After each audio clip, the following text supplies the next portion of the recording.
यदि एक घन के एक फलक का परिमाप 24 सेंटीमीटर है तो उसका आयतन ज्ञात करें। देखिए इस क्वेश्चन को कैसे बनाया जाता है।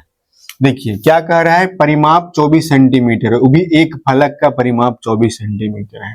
तो हम इसे बनाने के लिए क्या करेंगे, पहले हम आपको एक घन बना करके बताते हैं। देखिए मान लीजिए ये एक घन है, ये क्या है, एक घन है।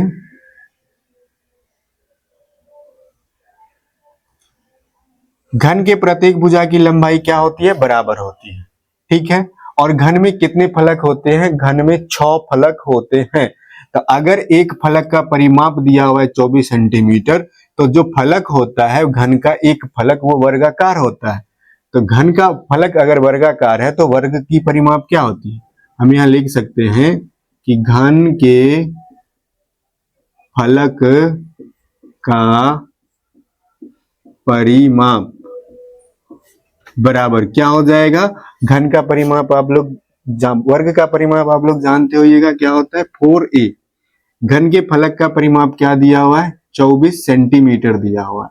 तो 24 सेंटीमीटर बराबर 4a, 4 से 24 कट जाएगा 6 बार, तो a बराबर कितना आ जाएगा, 6 सेंटीमीटर। अब पूछ क्या रहा है कि घन का आयतन क्या होगा, तो घन का आयतन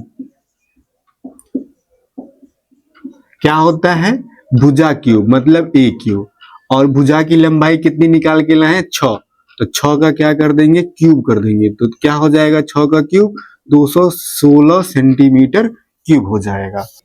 आज मैं आपको घन से संबंधित जितने भी फॉर्मूला बनते हैं उन सभी के बारे में बता देता हूं, ठीक है।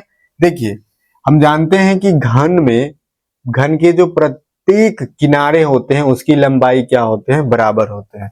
तो देखिए अगर ये a है तो ये भी a होगा, ये भी a होगा। सबसे पहला आता है कि घन का कुल पृष्ठीय क्षेत्रफल, घन का कुल पृष्ठीय क्षेत्रफल निकालने के लिए आप ये ध्यान रख सकते हैं कि घन में कितने फलक होते हैं, 6 फलक होते हैं, और 6 फलक जो होते हैं वो वर्गाकार होते हैं। तो अगर एक वर्ग है तो एक वर्ग का क्षेत्रफल कितना होता है, भुजा स्क्वायर।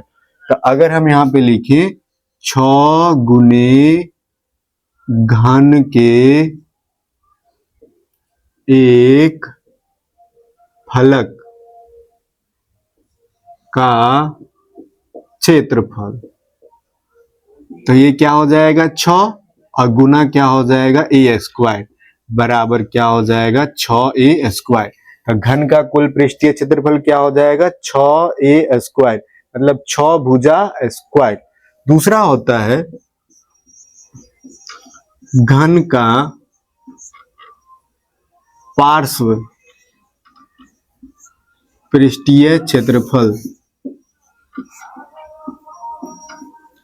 तो ये हो जाता है 4a स्क्वायर।